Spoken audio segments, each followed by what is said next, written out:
Bismillahirrahmanirrahim. Assalamualaikum warahmatullahi wabarakatuh. Alhamdulillah, alhamdulillah, wassalatu wassalamu ala rasulillah.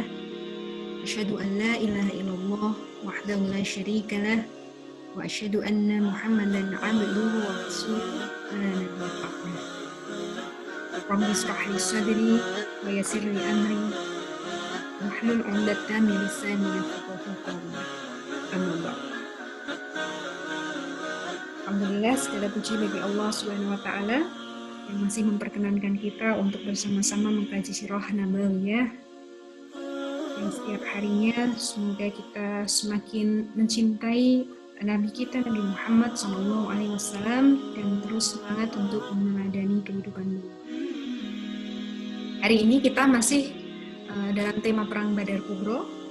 Jika kemarin kita sudah membahas bagaimana peristiwa yang terjadi sebelum peperangan dan bagaimana Rasulullah SAW beserta kaum muslimin mempersiapkan sebab-sebab kemenangan tersebut. Pertolongan Allah Subhanahu wa taala mulai nampak dari kisah-kisah sebelumnya. Namun bagaimana kemudian pertolongan Allah Subhanahu wa taala itu turun ketika perang itu sudah pecah antara pasukan kaum muslimin dan pasukan Quraisy sudah bertemu berhadap-hadapan, dan kemudian pertolongan Allah lah yang menjadikan sebab kemenangan bagi kaum muslimin. Secara ringkasnya kita akan sampaikan bagaimana pecahnya perang di Badar ini, kemudian kemenangan bagi kaum muslimin serta kekalahan bagi kaum Quraisy. Perang Badar Kubro ini diawali dengan duel 1 lawan 1 dari pasukan musyrikin.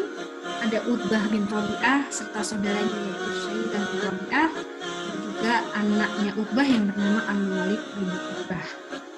Mendengar nama tokoh dari musyrikin ini tentu saja mungkin sudah cukup familiar ya, karena nama ini sudah pernah kita sebutkan dan kita kisahkan pada masa-masa dakwah di Mekah dahulu. Terutama pada saat dakwah di Taif, Rasulullah SAW pernah singgah di sebuah kebun anggur. Ya, itu adalah kebun anggur milik Utbah dan Syaibah. Kemudian Utbah ini adalah ayah dari Hindun, istri Abu Sufyan, yang nanti akan menjadi pemimpin Mekah setelah perang Badar ini ya, karena para pemuka-pemuka Quraisy banyak yang kemudian nanti tewas di dalam peperangan ini. Maka tidak heran jikalau kemudian Hindun memiliki dendam dan kemarahan yang luar biasa, yang dimana nanti dia lampiaskan pada saat perang Uhud, karena Utbah ayahnya, Syaibah pamannya, dan Al-Walid saudaranya mati di dalam peperangan ini. Kemudian dari pihak kaum muslimin ada 3 orang, dan ketiganya adalah keluarga dan kerabat dekat dari Rasulullah SAW. Ubaidah bin Al-Haris, ada Hamzah, ini keduanya adalah paman Rasulullah SAW, lalu kemudian Ali bin Abi Thalib. Ubaidah ini berhadapan-hadapan dengan Utbah, Hamzah dengan Syaibah, dan Ali dengan Al-Walid. Ali dan Al-Walid berduel, kemudian dengan cukup mudah Ali mengalahkan Al-Walid. Hamzah juga bisa dengan sangat tepat untuk membunuh Syaibah. Namun Ubaidah dengan Utbah ini ada perlawanan yang cukup sengit ya, sehingga Ubaidah pun mengalami luka-luka yang cukup parah, sampai kemudian ketika Utbah sudah bisa dikalahkan dan mati pada duel tersebut, Ubaidah pun menderita luka yang sangat parah, sehingga beliau pada akhirnya kemudian wafat. Meskipun wafatnya tidak langsung pada saat duel, namun beliau wafat karena luka-luka yang diderita sangat parah ketika duel. Rasulullah SAW bersabda mengenai Ubaidah ini. Beliau mengatakan bahwa aku bersaksi bahwa engkau mati syahid. Ubaidah bin Al-Haris, beliau wafat dalam perang Badar dan merupakan salah satu yang syahid. Kemudian karena 3 orang dari pasukan Quraisy ini kalah saat berduel, pemuka kaum Quraisy, maka jelas pasukan Quraisy ini kemudian marah besar sehingga mereka tidak sabar lagi untuk kemudian membalaskan kematian Utbah, Syaibah, dan Al-Walid. Mereka dengan membabi buta menyerang kaum muslimin. Kaum muslimin yang pada awalnya kemarin kemudian sudah kita sampaikan, Rasulullah SAW memberikan satu arahan dan instruksi bahwa pasukan menggunakan strategi bertahan, ya, dengan cara apa? Dengan cara untuk memanah hanya untuk ketika pasukan musuh sudah dekat, kemudian menghunuskan pedang pada saat sudah bercampur dengan pasukan musuh, dan yang ketiga adalah untuk menghemat anak panah. Ini adalah strategi bertahan yang diinstruksikan oleh Rasulullah SAW. Nah, Rasulullah SAW barulah kemudian ketika kondisi yang sudah memungkinkan, barulah beliau kemudian memberikan satu komando. Beliau berseru agar pasukan kaum muslimin menyerang. Nah, ketika sudah ada komando seperti ini, barulah kemudian pasukan kaum muslimin melakukan penyerangan. Rasulullah tetap tidak berhenti untuk mengobarkan semangat pasukan kaum muslimin. Ya, di awal juga Rasulullah sudah menyampaikan, beliau mengobarkan semangat pasukan kaum muslimin, diberikan janji kepada pasukan kaum muslimin, mereka yang berperang dengan sabar dan mengharap pahala, maka ia akan mendapatkan surga. Bagi para sahabat, surga ini yang sangat luar biasa. Mereka harus melawan pasukan yang jumlahnya tidak seimbang ya pada saat itu. Namun pilihan bagi kaum muslimin hanya dua. Ya, mereka mendapatkan kemenangan seperti yang diharapkan atau kemudian syahid, ya, dan mendapatkan surga. Namun lagi-lagi kita sampaikan bahwa pasukan kaum muslimin ini kalau berperang memang mengharapkan syahid, tapi mereka tetap dengan strategi dan mereka tetap istilahnya menggunakan kemampuannya untuk sebanyak-banyaknya bisa menghabisi pasukan musuh. Jadi bukan mati konyol, ya, setor diri untuk dibunuh pasukan musyrikin, itu tidak. Pasukan musuh tidak demikian. Nah, semangat yang diberikan Rasulullah SAW kepada para sahabat, ya, sangat luar biasa, mengobarkan rohnya ketika di dalam peperangan itu. Bahkan Rasulullah SAW, ya, ketika memberikan semangat, ya, pada para sahabat pasukan kaum muslimin, beliau pun kemudian mengucapkan, ya, diantaranya adalah firman Allah Subhanahu Wa Taala dalam Quran surat Al-Qamar ayat 45. Dalam surat itu, dalam ayat itu, ya, dikatakan bahwa golongan itu pasti akan dikalahkan dan mereka akan mundur ke belakang.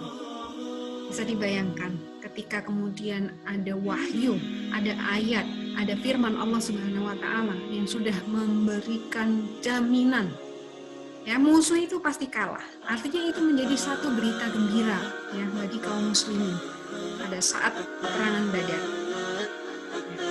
Pasukan musuh ini pasti akan dikalahkan dan mereka akan mundur ke belakang. Artinya ini adalah berita gembira, kabar gembira bagi kaum muslimin akan datangnya kemenangan di dalam peperangan Badar ini. Siapa yang tidak semangat kalau kayak gitu ya? Kita sudah dibocori bahwa kita akan menang. Ya, semangat enggak itu? Semangat. Nah, tentu saja di dalam Al-Quran kita akan mendapati janji-janji Allah yang merupakan kabar gembira bagi orang yang beriman. Ketika kita mendapati kesulitan, Allah menjanjikan setiap kesulitan ada kemudahan. Dan itu kita yakini, itu firman Allah, pasti setiap kesulitan pasti kemudian ada kemudahan. Bukankah ini juga membuat kita semakin semangat dan optimisme dalam menghadapi setiap kesulitan yang menimpa kita? Ini pun kita tanamkan kepada anak-anak kita, bahwa setiap apa yang kemudian mereka hadapi rasanya sulit, melelahkan, pasti Allah akan memberikan sisi-sisi yang lain, akan ada solusi, akan ada kemudahan, akan ada cara-cara. Nah, ini perlu kita sampaikan. Disinilah kemudian para sahabat ketika sudah mendengarkan ada ayat yang disampaikan bahwa dan itu adalah janji. Golongan itu pasti akan dikalahkan dan mereka akan mundur ke belakang. Ini berita gembira. Dan di dalam mengobarkan semangat ini, kaum muslimin juga punya slogan. Kalau kita mungkin apa sebutnya ya, yel-yel begitu, atau satu kalimat penyemangat. Pada saat di perang Badar, slogan kaum muslimin pada saat itu adalah Ahad, Ahad, yang artinya adalah yang Maha Esa. Ini Masya Allah luar biasa. Ini menjadikan pelajaran juga bagi kita ketika kita melakukan suatu kegiatan berjamaah bersama-sama yang membutuhkan semangat, yang membutuhkan gairah begitu ya. Tidak ada salahnya untuk melakukan seperti hal yang dilakukan para sahabat, memiliki slogan yang kemudian membakar semangat ya untuk melakukan satu kegiatan bersama-sama, entah di dalam satu kepanitiaan, entah kemudian di dalam satu organisasi atau apapun itu ya. Biasanya kalau dulu kita di sekolah itu ada pramuka ya, paling seringnya kita kegiatan bersama-sama, kegiatan-kegiatan survival itu kita butuh, kita saling menyemangati ya. Jadi aura kebersamaan dan persatuan itu dapat ya. Dengan slogan seperti itu pun dilakukan ketika perang Badar ini. Nah, pada saat itu Rasulullah Shallallahu Alaihi Wasallam di malam sebelum perang Badar terjadi, beliau bermimpi. Namun mimpi ini kan dikisahkan di dalam Quran surat Al-Anfal ayat 43. Nah, ayat ini turun setelah perangnya selesai, ya, karena ini menceritakan ya bagaimana keadaan pada saat di perang Badar itu. Quran surat Al-Anfal ayat 43 Allah berfirman yang artinya, ketika Allah menampakkan mereka kepadamu di dalam mimpimu berjumlah sedikit, dan sekiranya Allah memperlihatkan mereka kepada kamu berjumlah banyak, tentu saja kamu menjadi gentar, dan tentu saja kamu akan berbantah-bantahan dalam urusan itu. Akan tetapi Allah telah menyelamatkan kamu. Sesungguhnya Allah mengetahui segala isi hati. Ini sedang menceritakan keadaan yang terjadi pada saat di perang Badar. Allah Subhanahu wa Ta'ala pada saat itu menyampaikan kabar kepada Rasulullah SAW melalui mimpi tentang jumlah pasukan yang sedikit. Maksudnya di dalam mimpi Rasulullah SAW ini yang dinampakkan pasukan musuh itu jumlahnya sedikit. Padahal jumlahnya berapa? Sedikit. Banyak ya. Nah, Rasulullah SAW bermimpi melihat kaum musyrikin ini jumlahnya sedikit. Lalu kemudian menceritakan kepada para sahabat. Dan inilah yang kemudian menjadi satu sebab keteguhan hati para sahabat. Karena mimpi Rasulullah SAW itu adalah mimpi yang benar. Jadi ada satu keyakinan yang kemudian menjadi satu motivasi yang memunculkan keberanian ya, bahwa pasukan musuh ini jumlahnya sedikit. Mereka jadi lebih optimis untuk menghadapi pasukan musuh. Begitu kira-kira. Dan ini menjadikan sebuah keuntungan yang merupakan bagian dari pertolongan Allah Subhanahu wa Ta'ala. Kalau seumpama yang diperlihatkan atau yang dinampakkan bagi pasukan kaum muslimin ini adalah jumlah pasukan yang banyak, tentu di dalam pikiran secara logika jumlah pasukannya sedikit melawan jumlah pasukan yang banyak kayaknya kok impossible, kayaknya nggak mungkin. Jadi ada perasaan yang yang sudah khawatir, sudah cemas, ragu-ragu ya, menjadi mengacaukan kekuatan mental bagi pasukan musuh, dan itu sangat fatal akibatnya. Kalau mentalnya sudah rusak ya sudah, mau jumlah pasukannya banyak atau sedikit, peluang untuk kemenangan menjadi kecil. Tapi dalam hal ini tidak. Allah Subhanahu wa Ta'ala memberikan pertolongan, di antaranya adalah melalui mimpi Rasulullah SAW yang melihat jumlah musyrikin itu lebih sedikit. Dan ketika mimpi ini diceritakan kepada para sahabat, kepada pasukan kaum muslimin, ini membuat kaum muslimin ini menjadi semakin teguh, semakin optimis, dan mereka menjadi lebih berani untuk menghadapi pasukan musuh. Ya. Nah, sebentar, sebelum masuk ke ayat 44 ya, ini yang dimimpikan oleh Rasulullah SAW, disampaikan kepada para sahabat, lalu kemudian membuat para sahabat menjadi lebih teguh, semangat dan berani. Di antaranya pada saat itu ya, ada sahabat yang kemudian sahabat Abdullah bin Mas'ud. Abdullah bin Mas'ud ini pernah bertanya kepada sahabat yang ada di sampingnya tentang jumlah pasukan musuh. menurutmu jumlah mereka berapa ya? Menurutku sih sekitar 70-an. Maka sahabat yang ditanya tadi menjawab, kalau menurutku mungkin sekitar 100. Terbayang ya, padahal jumlah yang sebenarnya mereka sekitar 1000 orang. Dan yang dilihat oleh Abdullah bin Mas'ud, dia mengukurnya hanya sekitar 70, sedangkan sahabatnya 100, jadi sekitaran hanya 70 sampai 100. Itu seperberapanya dari 1000, 1/10 ya. Sangat sedikit sekali. Dan ini adalah bagian dari pembenaran dari mimpi Rasulullah Shallallahu Alaihi Wasallam. Nah, ini baru lanjut di surat Al-Anfal ayat yang ke-44. Dan ketika Allah menampakkan mereka kepada kamu sekalian, ketika kamu berjumpa dengan mereka berjumlah sedikit pada penglihatan matamu, saya blok, pada penglihatan matamu. Jadi ngelihatnya jumlahnya banyak tapi yang dilihat sedikit. Dan kamu ditampakkannya berjumlah sedikit pada penglihatan mereka. Ya, kebalikannya, musuh juga ternyata melihat pasukan muslimin juga sedikit. Karena Allah hendak melakukan urusan yang mesti dilaksanakan dan hanya kepada Allah lah dikembalikan segala urusan.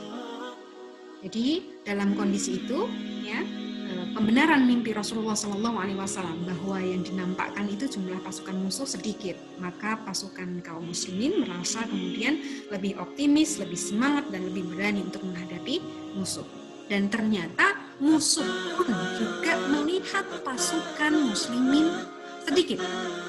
Tapi ternyata efeknya berbeda, efeknya lain.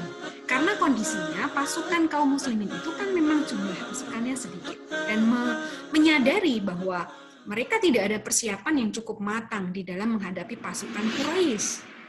Karena memang awalnya hanya untuk mencegat kafilah dagang, bukan untuk berperang. Sedangkan posisi kaum Quraisy, mereka sudah persiapan. Mereka menganggap bahwa jumlah pasukan mereka sudah cukup banyak, persiapannya matang, persenjataannya lengkap, ya, dan bekal mereka juga cukup. Sehingga nanti akan ada efek yang berbeda. Nah, ini menjadi hikmah bagi kaum muslimin ketika ditampakkan jumlah kaum musyrikin yang sedikit, ya, maka itu akan memberikan efek positif, efek yang menguntungkan, menguatkan mental pasukan kaum muslimin.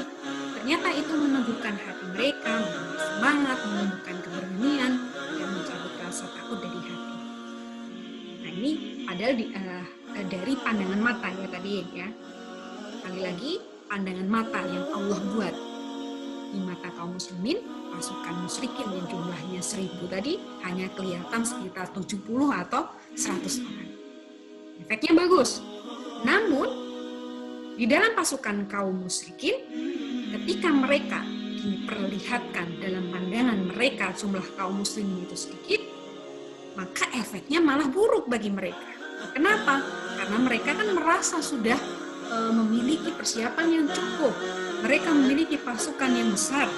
Mereka punya persenjataan, perlengkapan perang yang jauh lebih siap. Maka mereka kemudian dengan melihat pasukan musuh, pasukan kaum muslimin, mereka menganggap remeh, menganggap enteng. Sehingga ketika mereka menyerang dengan tanpa rasa takut, dengan tidak ada perhitungan, tanpa persiapan, maka mereka berperang dengan tidak sungguh-sungguh. Bahkan mereka tidak lagi waspada dan hati-hati. Dan ini menjadi kelemahan bagi pihak musyrikin dan menjadi kekuatan atau keuntungan bagi pihak kaum muslimin. Ini menjadikan pelajaran berharga bagi kita bahwa ternyata memang kita sudah seharusnya ketika kita mendapati suatu informasi atau memberikan suatu gambaran, alangkah lebih baiknya untuk kita bisa memberikan sebuah ilustrasi yang bisa memberikan efek untuk menguatkan hati, meneguhkan, memberikan semangat, membuat menumbuhkan keberanian, menghilangkan rasa takut. Ya. Dan juga kita menghindari sesuatu, gambaran, penilaian, ataupun pandangan yang menyebabkan kita ini terlalu berani dan kepedean, yang membuat kita itu lalai, tidak ada perhitungan, tidak ada persiapan, tidak bersungguh-sungguh dalam kemudian menyiapkan sesuatu tersebut, bahkan kita tidak waspada. Contoh sangat nyata masih kita hadapi saat ini, masa pandemi. Bagaimana kemudian kita memberikan persepsi, memandang, memberikan gambaran ilustrasi tentang COVID-19. Sebagai seorang mukmin, ya, kita mempercayai bahwa semua yang terjadi baik dan buruk itu adalah takdir Allah Subhanahu wa taala. Ketika kita memiliki persepsi atau pandangan seperti itu, maka ketika musibah itu terjadi kepada kita, kita bersabar. Ya, karena kita yakin dengan bersabar itu Allah akan memberikan pahala kepada kita. Dan pasti di setiap kesulitan ada kemudahan, di setiap masalah masih ada solusi. Dan pasti akan ada pertolongan dari Allah Subhanahu wa taala. Ada keyakinan seperti itu sehingga kita membuat tetap optimis di masa pandemi seperti ini. Ya. Namun ketika kemudian kita meremehkan keadaan yang terjadi pada saat ini, kemudian membuat kita tidak hati-hati, tidak waspada, melonggarkan segala protokol kesehatan, kemudian mengabaikan upaya-upaya atau ikhtiar untuk kemudian tetap bisa supaya tidak terkena COVID, ya, tetap menjaga protokol tadi, sudah sangat longgar, kita abaikan. Maka itu yang tidak boleh. Jadi jangan sampai kemudian kita memandang suatu hal itu membuat kita menjadi lalai, tidak hati-hati. Nah, ini juga sesuatu yang menjadi panduan bagi kita untuk menyampaikan informasi agar berita atau memberikan suatu gambaran ilustrasi kepada anak-anak kita dan keluarga kita. Jangan kemudian kita memberikan sesuatu informasi yang membuat mereka menjadi terlalu overpaiding-nya. Jadi tidak ada persiapan, tidak ada kesiagaan, tidak waspada, tidak hati-hati. Jadi terlalu meremehkan, jadi menyepelekan. Tidak seperti itu. Jadi ini seperti yang dilakukan oleh orang-orang musyrik.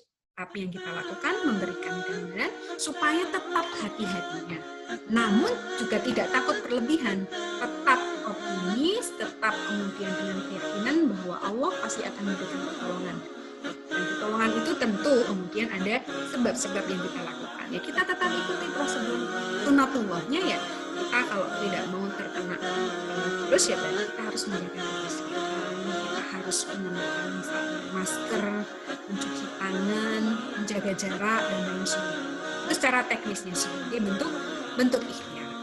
Ini adalah salah satu contoh.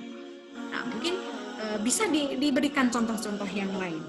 Pada dasarnya, ya, di sini yang tidak dibolehkan adalah meremehkan sehingga kita tidak ada kewaspadaan, atau kemudian kita sendiri yang terlalu berbangga dengan kemampuan kita, dengan kondisi kita, ya, sehingga sombong. Nah, ini akan menghilangkan kewaspadaan dan kehati-hatian. Yang tetap kita ingat adalah segala sesuatu itu adalah takdir dari Allah Subhanahu wa taala. Ya, kita terima setiap ketetapan itu. Kita yakin bahwa di setiap kesulitan akan ada kemudahan.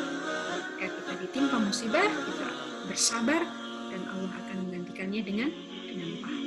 Dan ini akan lebih meneguhkan hati kita, memberikan keoptimismean kita terkait dengan keadaan yang terjadi saat ini. Nah, silahkan nanti bisa dicari contoh-contoh yang lain yang mungkin dihadapi anak-anak dalam kesehariannya. Nah, poinnya ini, ya, kira-kira bisa diambil dalam kehidupan kita sehari-hari di rumah. Baik, kita lanjutkan. Ini diantara hikmah dari ditampakkannya jumlah pasukan yang sedikit, baik dari pihak kaum muslimin ataupun dari pihak kaum musyrikin. Nah, yang berikutnya, ini adalah bagian dari pertolongan Allah Subhanahu wa taala kepada kaum muslimin, yaitu dengan dikirimkannya malaikat, ya, dari langit ketiga sebagai pasukan bantuan, gitu ya. Kalau jumlah dari pasukan yang dikirim ini disebutkan di sini adalah 3.000 malaikat. Ini, ya, 3.000 malaikat. Ya, nah, yang ingin kita sampaikan di sini bahwa dalam peperangan Badar ini Allah menurunkan pertolongan kepada kaum muslimin, antaranya karena memang kaum muslimin sudah melakukan sebab-sebab datangnya pertolongan itu. Jadi secara teknisnya, kaum muslimin sudah melakukan berbagai strategi yang mempersiapkan baik secara fisiknya, ya strategi perangnya, ataupun dari sisi mentalnya. Mereka sudah bertekad untuk menghadapi musuh-musuh Allah. Jadi semuanya sudah dilakukan, ya, dan mereka bertawakal kepada Allah Subhanahu wa Ta'ala. Dan itulah yang kemudian menjadi sebab turunnya pertolongan Allah. Kalau kemenangan itu efek yang lain. Jadi dengan turunnya pertolongan Allah, maka kemudian kemenangan itu didapatkan oleh kaum muslimin. Karena kemenangan itu hanya dari Allah Subhanahu wa Ta'ala. Nah, pada saat itu, ketika perang berkecamuk, pasukan kaum muslimin, jelas ya jumlahnya sedikit, namun pandangan pasukan muslimin melihat pasukan musyrikin juga sedikit. Jadi perasaan takut dengan jumlah musuh yang banyak itu tidak ada. Tetap saja kemudian terobos terus, ya, pasukan musuh bisa hajar-hajar. Namun ada beberapa peristiwa yang terjadi dan ini menjadi kesaksian di antara para sahabat bahwa ada keterlibatan malaikat pertolongan Allah di dalam perang Badar. Ya.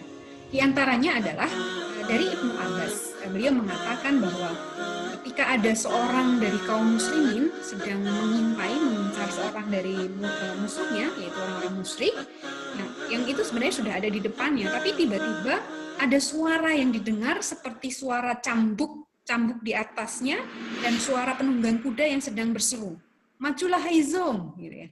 Jadi mendengar ada suara itu. Namun ketika kemudian sahabat ini melihat ke arah orang musyrik yang sudah ada di depannya tadi, ternyata dia sudah terkapar.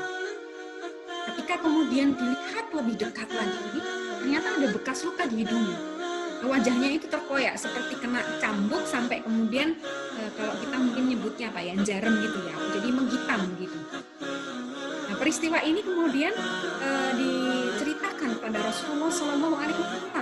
Maka Rasulullah SAW pun bersabda, kamu benar, itu adalah bantuan dari langit ketiga.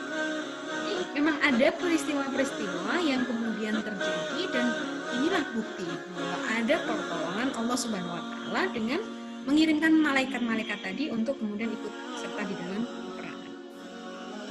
Ya, malaikat pasukan ini dipimpin oleh malaikat Jibril. Ini juga diriwayatkan dari Ibnu Abbas.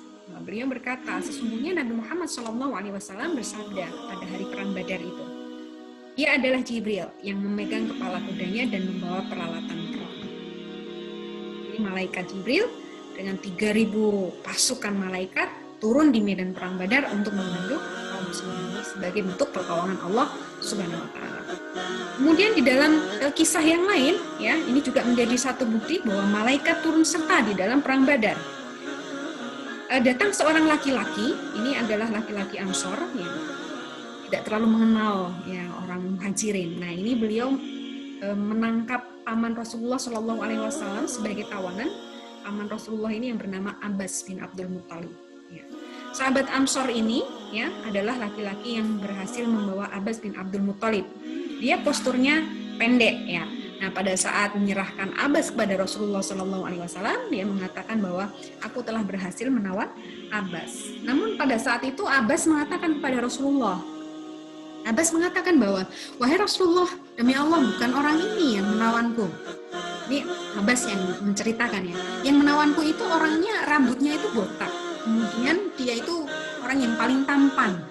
Itu tidak didapati yang ciri-ciri seperti itu tidak didapati di kalangan pasukan kaum muslimin, kata Abbas ya begitu. Dan dia juga menaiki kuda yang warnanya putih di kakinya sampai ke paha. Nah, ini ciri-cirinya sangat detail dan itu bukan sahabat Ansor yang membawa Abbas tadi. Yang tadi kan sahabat Ansor disebutkan posturnya pendek dan itu bukan ciri-ciri orang yang menangkap Abbas. Pada saat itu sahabat Ansor ini masih bersikeras bahwa dialah yang kemudian menawan Abbas, dia menangkap Abbas. Lalu kemudian Rasulullah SAW dia mengatakan bahwa kepada sahabat Ansor tadi, Allah telah menolongmu dengan malaikat yang artinya bahwa disebutkan ciri-cirinya tadi Nabi oleh Abbas bin Abdul Muthalib itu adalah salah satu di antara malaikat yang diturunkan Allah Subhanahu wa taala untuk membantu pasukan kaum muslimin. Dan di riwayat yang lain lagi dari Abu Daud Al-Mazani, beliau juga mengatakan, nah pada saat itu beliau mengikuti seseorang dari kaum musyrikin, ya siap-siap untuk kemudian membunuhnya, tapi tiba-tiba kepalanya itu sudah terpenggal jatuh, padahal pedangnya itu belum menyentuh kepalanya. Gimana? Canggih banget ya, belum sampai pedangnya di leher musuh, tapi kepalanya sudah terpenggal. Ya, itu pasti ada orang lain yang kemudian sudah ini merupakan di antara bukti-bukti malaikat dari langit ketiga ini oleh Allah Subhanahu wa taala betul-betul memang turun langsung di dalam dengan peperangan. Nah, ini menjadi pelajaran juga kita semuanya. Kaum muslimin melakukan berbagai ikhtiar sebab-sebab datangnya pertolongan Allah Subhanahu wa taala, dan ini nantinya akan menjadikan kemenangan bagi kaum muslimin. Kemudian ada yang bertanya begini, apa hikmahnya ditolongnya kaum muslimin ini, kenapa harus dikirim malaikat dan ikut perang? Padahal malaikat Jibril saja, kalau atas izin Allah ini ya, malaikat Jibril saja seorang diri mampu untuk memusnahkan orang-orang kafir. Kenapa tidak satu orang aja malaikat Jibril sudah diutus saja untuk mengalahkan orang kafir? Kenapa harus 3.000 malaikat dan ikut terjun di dalam medan perang? Kalau ditanya seperti itu, gimana jawabnya?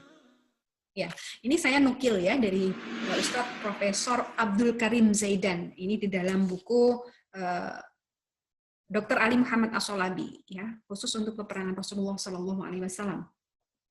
Beliau menjawab pertanyaan ini. Nah, beliau mengatakan bahwa sudah menjadi sunnatullah atau ketetapan Allah, memang adanya gesekan antara hak dan batil, ya, juga pendukung. Itu sudah sunnatullah. Maka kemenangan itu juga akan didapatkan dengan sunnatullah. Sehingga kemudian ikhtiar atau sebab-sebab itu memang harus dilakukan, barulah kemudian datang dan kemudian akan. Dan inilah yang kemudian menjadi pelajaran kita, bahwa ketika kita mengharapkan pertolongan Allah Subhanahu wa taala itu datang kepada kita, maka lakukanlah sebab-sebab kemenangan itu. Sebab-sebab pertolongan Allah itu akan datang. Ya, kita sudah melakukan ikhtiar, kemudian bertawakal kepada Allah, ya. Ketika kemudian itu sudah kita lakukan, kita sudah serahkan kepada Allah Subhanahu wa taala. Apapun yang Allah tetapkan, ya kita sebagai seorang mukmin, kita bersabar dan bersyukur dengan apapun yang Allah berikan kepada kita. Nah, ini kita mulai dari diri kita sendiri. Kita menyiapkan diri kita, ya, supaya kita kemudian melatihnya itu mulai dari diri kita, baru kemudian nanti orang yang lainnya kita ajak, termasuk anak-anak kita. Lalu kita ajarkan bahwa kita berpasrah, tawakal kepada Allah harus dengan melakukan ikhtiar dulu. Ada sebab-sebab datangnya pertolongan Allah. Tidak hanya berdiam begitu saja, ya, tidak hanya cukup hanya berdoa saja tanpa kemudian melakukan sebab-sebab atau sunatullah, ya, ketetapan Allah tadi, untuk kemudian bisa mendatangkan pertolongan Allah dan kemenangan. Ya, karena kemenangan itu memang hanya milik Allah, jadi kita mintanya kepada Allah. Baik. Nah, kaum muslimin mendapati kemenangan dengan kemenangan yang luar biasa, ya. Ini kalau dilihat dari jumlah korbannya saja jauh, ya. Korban tewas dari kaum musyrikin itu sampai 70 orang. Dan yang ditawan 70 orang. Sedangkan dari pihak kaum muslimin yang mati syahid itu 14 orang. 6 orang dari Muhajirin dan 8 orang dari Ansor. Nah, ketika kemenangan didapatkan oleh pasukan kaum muslimin, maka Rasulullah Shallallahu Alaihi Wasallam mengutus Abdullah bin Rawahah dan Zaid bin Harithah untuk memberi kabar kemenangan ke Madinah. Ya. Kemudian Rasulullah Shallallahu Alaihi Wasallam pun masih menetap di Badar selama 3 hari atau 3 malam. Nah, ini menjadi satu hal yang menarik, ya. Kenapa Rasulullah Shallallahu Alaihi Wasallam ketika kemudian beliau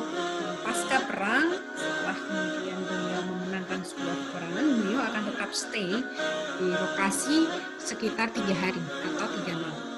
Nah, di antara hikmahnya bahwa Rasulullah Shallallahu Alaihi Wasallam dan kaum muslimin ingin memastikan bahwa kondisi pasca peperangan itu memang betul-betul sudah bersih dari musuh begitu. Jadi tidak ada upaya musuh untuk kemudian melakukan penyerangan kembali, atau mungkin masih ada sisa-sisa pasukan yang kalah melarikan diri dan kemudian melakukan penyerangan atau yang membahayakan bagi pihak pasukan kaum muslimin.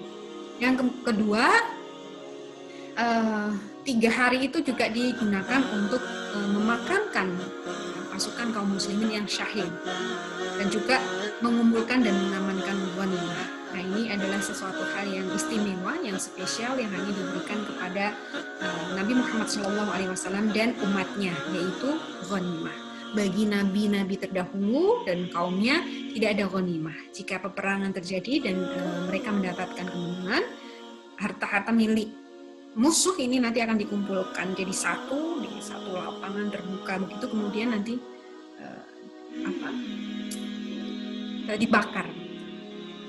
Jadi tidak diambil ghanimahnya, dan ini hanya untuk Nabi Muhammad SAW dan juga umatnya. Kemudian Rasulullah SAW juga ketika dalam waktu 3 hari atau 3 malam itu tetap tinggal di tempat atau lokasi pasca peperangan, di antaranya ini juga menjadikan satu kesempatan untuk pasukan yang baru saja berperang, yang sangat lelah, sangat letih, untuk beristirahat sebelum kemudian kembali kepada keluarganya di Madinah. Selain itu, untuk yang sakit, yang terluka, bisa kemudian diobati dahulu lukanya, ya, sehingga tidak terlambat dalam penanganan.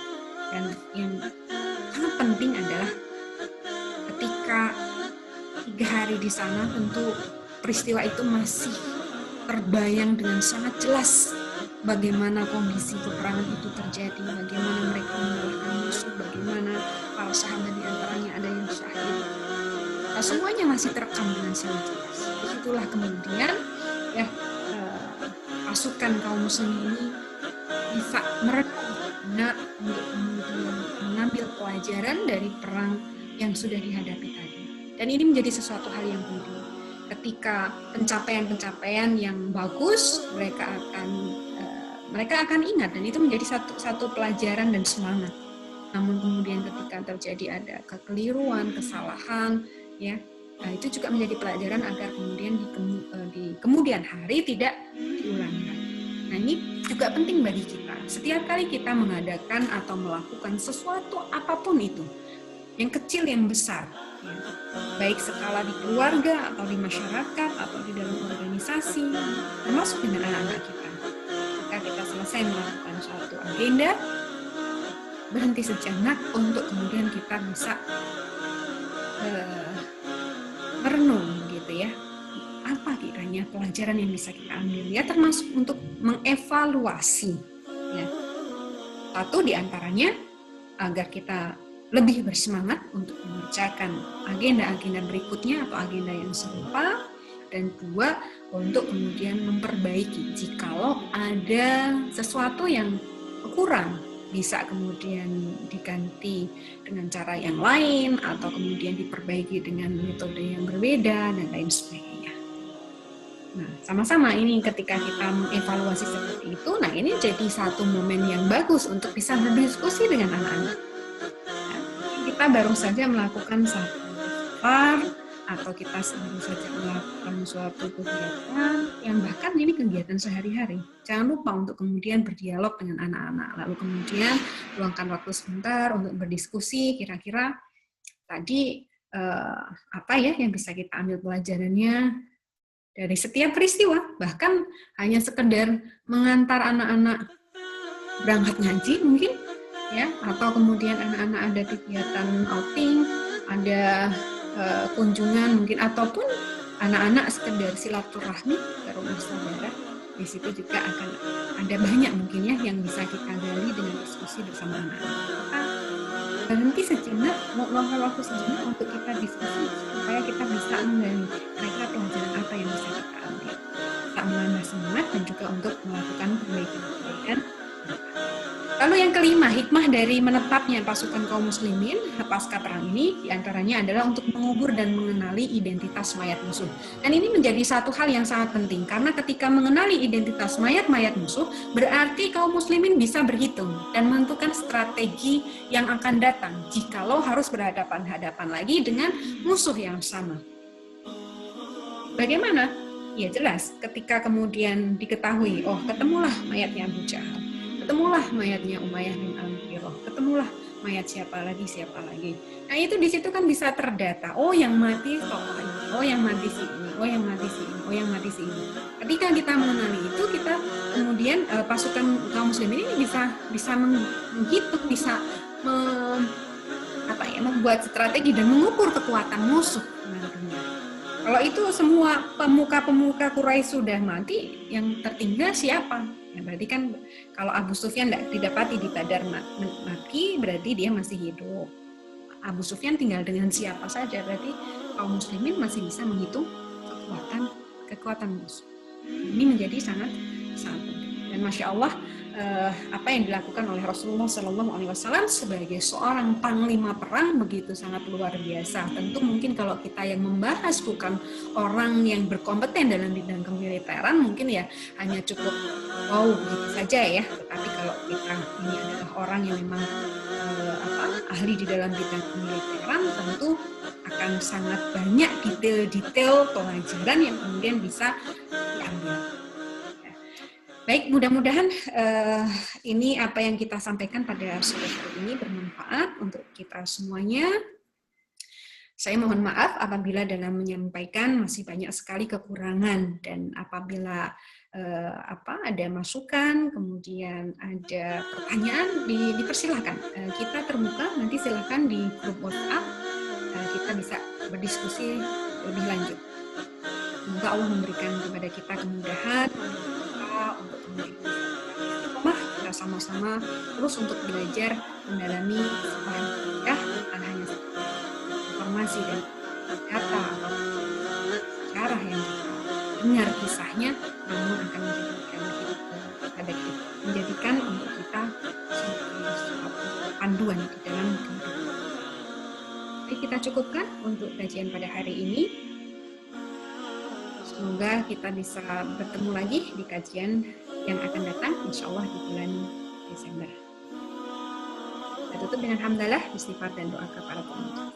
Alhamdulillahirrabbilalamin. Astaghfirullah wa atubu ilaih. Astaghfirullah wa atubu ilaih. Astaghfirullah wa atubu ilaih. Subhanakallahumma wa bihamdika asyhadu an la ilaha illa anta astaghfiruka wa atubu ilaih. Barakallahu fikum.